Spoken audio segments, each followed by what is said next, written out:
Well, thank you so much, everybody, for joining us today. You are here at the Michigan Environmental Council's Capital Connection webinar, where we connect you with the big going-ons around the state. So obviously, I'm not Conan Smith. Conan's out on vacation, and my name is Abby Wallace. I'm one of our engagement coordinators, and I'll be filling in for him today. So with school out for the summer and the 4th of July only a couple of days away, we're just about at the peak of summer vacation season. And for many of us Michiganders, that means heading up north to the lake. It's one of those classic Great Lakes traditions. And as our nickname suggests, we have a lot of lakes to choose from, over 11,000. As people flock towards lakes, the everyday threats that these lakes are facing from humanity are exaggerated. And in our love for water, we may actually end up harming it, unfortunately. So I'm joined today by one of the best people to speak on this issue, Melissa DeSimone, who is the Executive Director of the Michigan Lakes and Streams Association, which we are so glad to call an Environmental Council member group. Melissa, thank you so much for joining all of us here today. Thank you so much for having me, Abby. This is great. Looking forward to it. Awesome. Just for a little bit of housekeeping before we really launch into the conversation, I just want to remind folks that are watching live right now that you can ask questions using the Q&A tab at the bottom of your screens. And if you have any comments or just thoughts, those can be placed into the chat tab. If we can't get to your questions in time, we'll make sure to answer those in a follow-up email. So let's get into it. Melissa, we don't often have associations on our webinar. Would you mind sharing a little bit about Michigan Lakes and Streams, who you guys have as members, and how you personally ended up working in this space? Sure, yeah. So Michigan Lakes and Streams Association actually started back in the 60s. There was a small group of lakes, and some representatives got together and discussed lakes and noticed that they had a lot of the same issues. A lot of the same things were coming up. So they thought that it would be beneficial to have a statewide organization that they could turn to for education and support and resources, to bring the lake associations together, to share. So we were born 1961. Shortly thereafter, we started our magazine, the Michigan Riparian magazine, and we still publish that quarterly. And the word riparian sometimes trips people up a little bit. A riparian refers to people who live on water. So people who have property on water who then have rights to that water. And traditionally, it was used to mostly talk about rivers, but it's become more widely used for all kinds of waterfront. So our members would be lake associations, those individual riparians, the people living on water.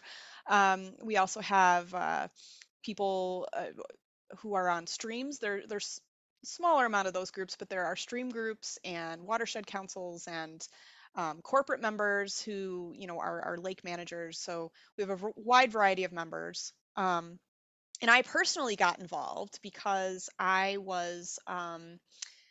I joined a family who had a cottage on a lake in Michigan, and I got involved in the organization and the things going on with that association. And as a middle school science teacher, a lot of the lake protection practices were really interesting to me, and that kind of evolved its way into a new career path as executive director of Michigan Lakes and Streams Association, and working with the Michigan Riparian magazine.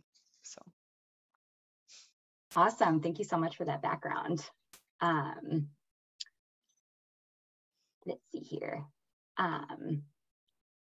So with folks outside of our state, or even within, when they talk about Michigan lakes, they oftentimes are thinking about the Great Lakes in particular. But it's our inland lakes that a lot of us may be interacting with on a regular basis, whether that is driving past them on 127, lounging next to them, swimming or playing in them.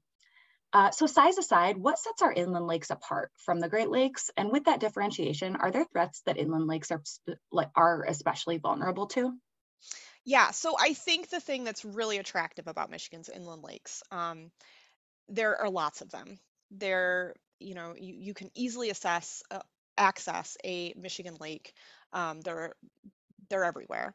They are also very high quality. We have really good high quality lakes, in Michigan, especially up north. Even the southern ones, there's been some challenges with some of the ones in the southern part of the Lower Peninsula, but they're generally high quality lakes, and there's a great variety of them. Large and small. Some are very calm and quiet, and then some are all sports. So depending upon what you're looking for, there's likely a lake in Michigan for you.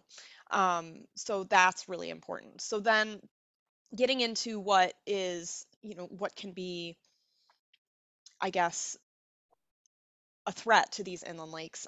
You talked about the Great Lakes. The Great Lakes were basically a magnet for a lot of invasive species. Those invasive species have started making their way, for decades now, have been making their way to the inland lakes. So that's a really important threat that we need to address. We also have so many people flocking to these lakes because they're so wonderful, that we do worry about, the buildup around lakes that causes impervious surfaces. So that would be like concrete and asphalt and things like that, and also turf grass and things that would cause a lot of runoff from rainwater and pollutants to get into the lake.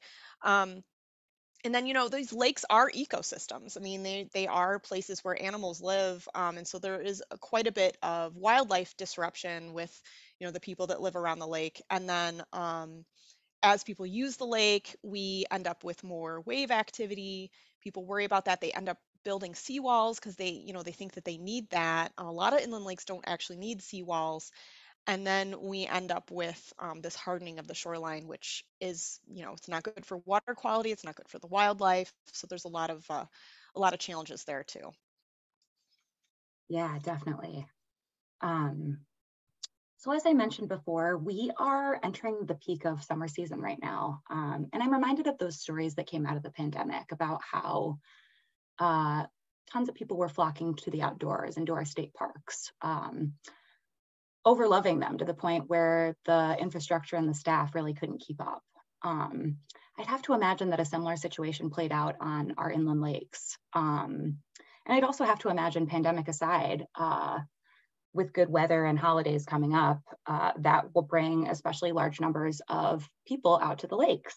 So are any of the challenges that you just mentioned exacerbated by sort of this large descent of folks onto our lakes? And I'm sorry, and do any new challenges arise? Oh, absolutely. So, I talked about the invasive species issue, and actually, right now, today starts the first day of Aquatic Invasive Species Week. So, the state of Michigan does a lot of work this particular week because it is such a big holiday, and people are moving around to do what they call landing blitz events. And so, there are volunteers who um, spend time at different boat launch sites to make sure that people are cleaning, draining, and drying their boats coming out of waterways before they go into another waterway. Because that spreading that invasive species, I mean, a lot of our inland lakes they're very populated already have invasive species.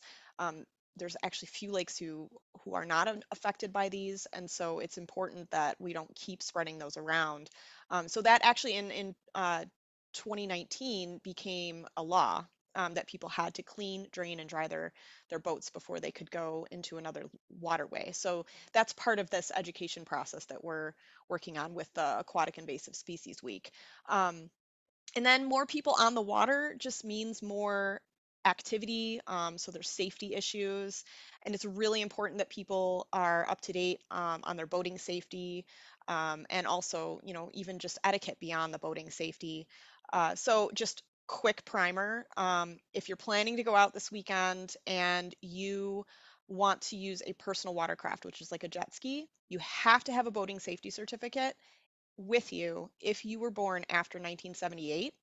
And if you want to use any kind of boat, you need to have a boating safety certificate if you were born after 1996. So there's quite a few Michiganders who need to have boating safety in their back pocket before they can go out on the water safely. And then on top of that, and we'll talk more about this later, I'm sure, if you have a lake house and you have your friends and family come up for the weekend, really important that your septic is working. Those septic systems have to handle a lot. When they were first put in, it wasn't expected that we would be using them in the ways we do, with multiple toilets, showers, washing machines, all sorts of ways that we use water that were not originally thought of. So it's important to make sure that your septic system is up to date and working properly for that kind of use. And then, just being a good neighbor. There's a lot of people are excited, they're happy, they're out there, they're having a good time, which is awesome. But just being aware of the other people on the lake as well as the wildlife that you'll run into while you're out there as well. Yeah, absolutely. All of those are really great tips for folks. I personally didn't know that about the jet skis. So that is good to know. Good to have in Abby, my back don't get pocket. caught out there. Yeah. Awesome. And also, I just want to make a note for everybody. We don't mean to guilt or bum anybody out who's planning on going out to a lake for some R&R this summer. Our lakes are so great, and we should use them, but we should use them in a way where we're practicing good stewardship. The protection of natural spaces is such a difficult beast sometimes, and often in order to preserve these spaces, we need to be strategic in how we're loving and how we're utilizing them, especially in terms of individual actions and laws and regulations. So Melissa, you noted that there's a lot that individuals can do to help to prevent pollution, habitat destruction, invasive species, especially if you're a property owner near a lake. So what types of individual actions would you say people should be taking? Well, I can't stress the invasive species issue enough to make sure that you're cleaning, draining, and drying. If you're trailering your boat from one place to another, it's really important. So you want to make sure you do that. But I won't belabor that one.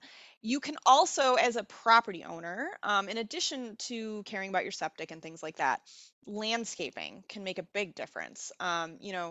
I've noticed, and maybe you have too, Abby, that around the state and actually around the country, more and more we're seeing this move toward pollinator friendly habitats and utilizing native plants in our spaces. And this absolutely goes hand in hand with shoreline protection. So, if you think about what the lake looked like before people were there were probably a lot of native plants, native grasses, shrubs, trees, um, all kinds of vegetation that was important to keeping the water clean. As I said, rainwater comes in, we want to keep the water clean, and those native plants have deep roots that help to filter that water before it ever gets into the lake. And then also helping that wildlife, having those pollinator plants, encouraging that sort of biodiversity, the diverse animal life there. So, this shift in mindset from having a turf grass lawn with a seawall is one that is something that we need to, start thinking about a little bit. And, when you're out on the water, we do really get concerned about the possible damage of wakes. So as boats get bigger, they can create larger wakes. People really enjoy wake sports, and I've enjoyed wake sports myself. I mean, it's fun to get out on the water, um, and but you have to be thinking about possible damages, and so the recommendation we have is that you stay 500 feet from shore. If you're going to make a large wake, you want to stay 500 feet from shore, and you want to try to be in water that's at least 15 feet deep. And this will do two things. This will keep your waves that you produce will dissipate before they hit the shore. So you're not going to cause any property damage or, any shoreline damage. And if you're in at least 15 feet deep of water, then you're not going to stir up the bottom of the lake. So when you stir up the bottom of the lake, you can bring a lot of nutrients up. That's going to cause algae blooms. That's going to even cause those harmful algae blooms that sometimes you may have heard of that can be a health hazard. So we can reduce those types of effects by, just making sure we're kind of in the right place, doing the right activity in the right place. And then, another thing I would just say is to just keep an open mind. There are so many things. I'm throwing a lot of things out here. If you live on a lake, it's good to just keep an open mind about what more you can do to help protect the water, because as we start, populating lakes, we're going to have to do more and more, to help keep the water clean. Yeah, absolutely. And I'd imagine that new information is coming out all the time too. So it's, you got to keep that lifelong learner mentality. Hmm. Um, awesome. Thank you. So my next question is, so the Michigan Lakes and Streams Association has local lake associations as members. Hmm. And while HOAs sometimes get a bad rap, um, it's just a fact that everybody who is a member of a lake association has a vested interest in the natural feature that their lives are centered around being Hmm. a lake, and they want to protect it. So, and the same can be said for cities, townships, and counties that are bringing in tourism by people wanting to come to their lakes. So, how can these smaller units of government, what can they do to act in support of inland lakes, and how can we as citizens support them in that work? Yeah, so we've actually seen some really good examples. I was just talking about the the wake issue. There's been lakes who have gone ahead and drawn a map and said, "Hey, this is a really great spot on our lake for you to do wake sports," and that's a wonderful way to interact with the public and be able to, give that recommendation to allow everyone to kind of use the water together.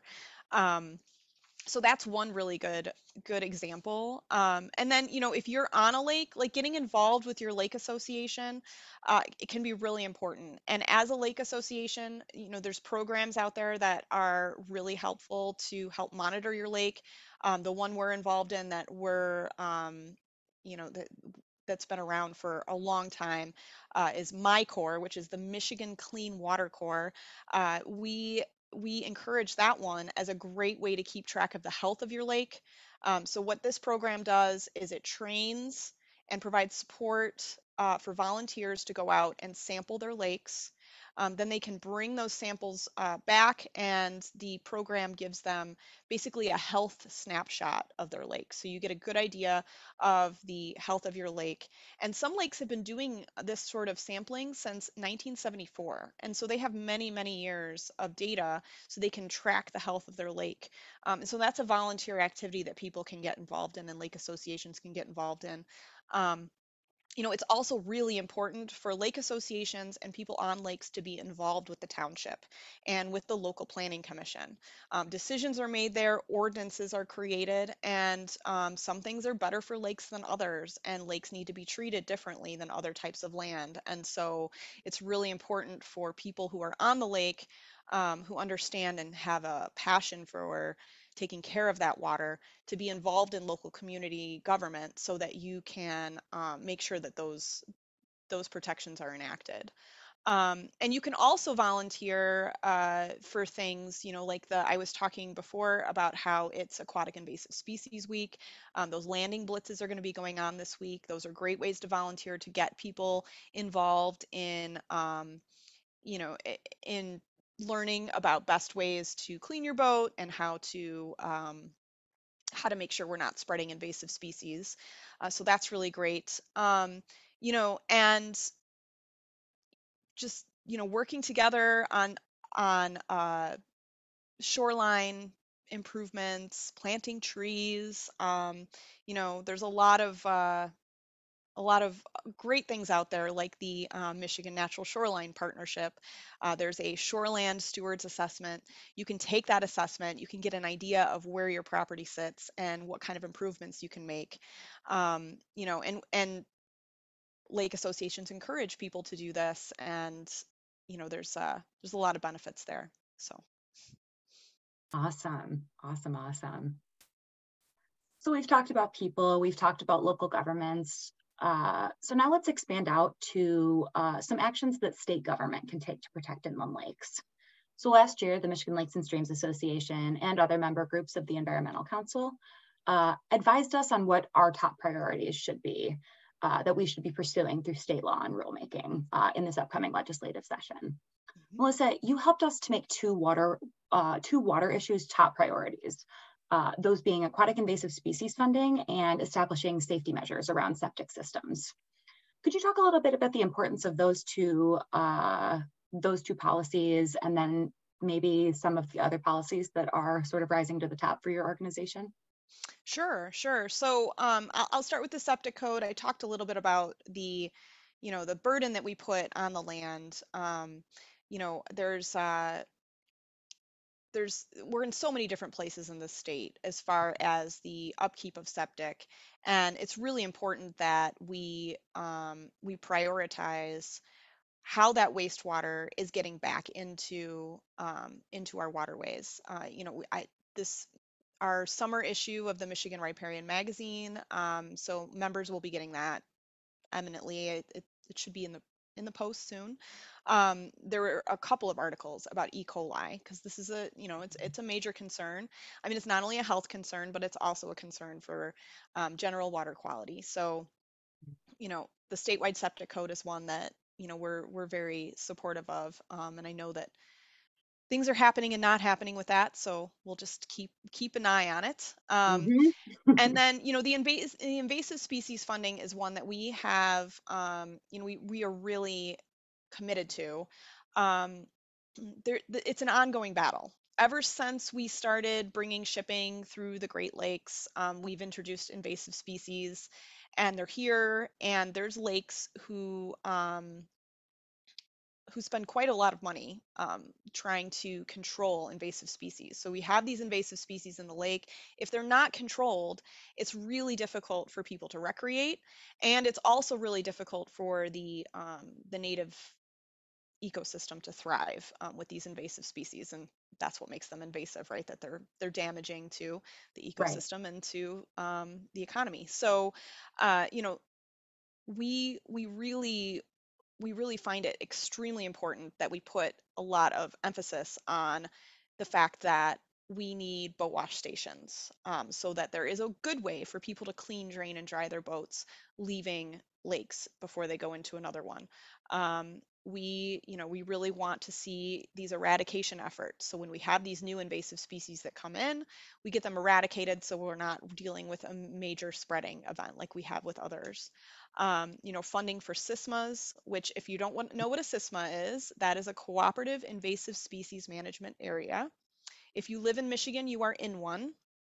They are all across the state, and they work on projects that are important in your area to help with invasive species. So it could be terrestrial invasive species, so it could be on the land, but they do also increasingly do more aquatic invasive species, like crayfish, invasive Mm-hmm. crayfish. They'll work on that. Phragmites is an invasive species that they also try to treat.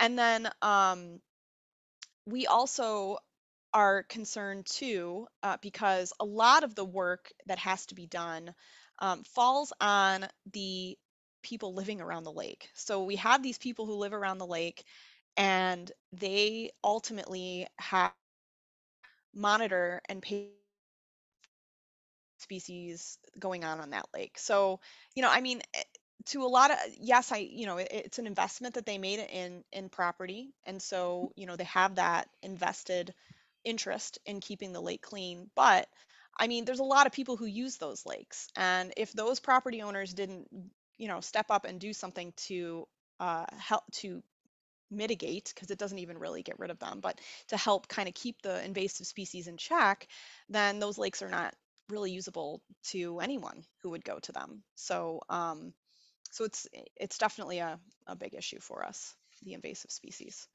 Um, I could go on, but I know that we have about 5 minutes left, so I didn't want to I didn't want to go Yeah, too far. One more thing I will mention is, please. we are concerned about wakes. I told you Hmm. good practices. So then that's another one that we're definitely concerned about, is the effects of boat wakes on the lakes, because we really think that the environmental pressure is more than I think people realized when the boating laws first came out. So, yeah. Yeah, definitely. Thank you. That's super helpful. And your last thing on wakes actually sort of is a perfect tie into a question that we got in the chat, which Oh, is about, um, are there updates to laws around wakes in inland lakes that are coming down the pike, or is that something that you guys are advocating for? Harder it's said than definitely done. something we'd advocate for. Yeah, We definitely think that, just like you wouldn't allow a semi truck down a residential street, there are certain situations where there needs to be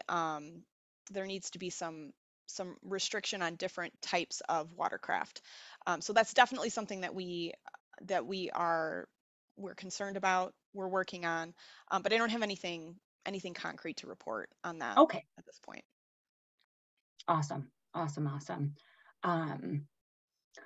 So I know that the two of us have thrown a bunch of information and opportunities that you all, if you're watching live, I am going to send a message in the chat and then later an email that has all of the resources that you'll need from this webinar. Melissa's going to throw some resources as well in there. Mhm. And then if you're someone who's in the future watching this recording on YouTube, check out the description below the video and all of this information will be down there as well. Well, Melissa, we're getting close to the end of our time together. So I just want to ask you a closing, perhaps more inspiring, more aspirational question. We've talked about threats that the lakes are facing and solutions that we could employ to mitigate some of these concerns. All good things holding true, what would you hope that Michigan's inland lakes and the communities around them look like in, say, a few decades from now? Perfect world. Oh boy, I like this one. I know. So in a perfect world, I would see, this, like I was talking about the mindset about landscaping, Right. going from, these turf grass lawns that do nothing for, habitat and for water quality, changing that over to more native species. So that'll be a whole cultural shift of what beauty looks like, right? So what is it, so the natural beauty of lakes like they used to be before people were there would shine. Not to say people shouldn't use lakes. I would still see people enjoying our beautiful lakes. I'm imagining little paths to the lake, and people being able to use the lake for the things that they enjoy doing, but then also keeping in mind the other people who want to use the lake too, so that we're all, using it nicely together. Sounds very utopian, I know. Lots of trees, green building practices, and all of this encouraged by great local ordinances and good state laws. So.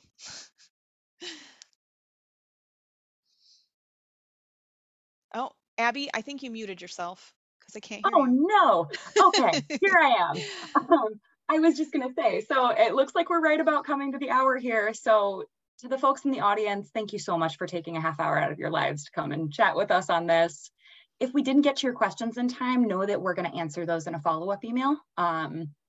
And I'll also send out, like I mentioned, some additional resource links and a link to the recording of this webinar so that you can go back and watch this whole conversation again if you like. Yeah. Um, And I'll and put my email in the chat and people can reach out to me directly if you have some questions that we didn't answer today as well. I'm happy to do that. Perfect. Thank you so much, Melissa. Um, and then I also just wanted to take a moment to thank our webinar sponsor, which is a global company called CalSAC, and they are based right here in Michigan in Kalamazoo.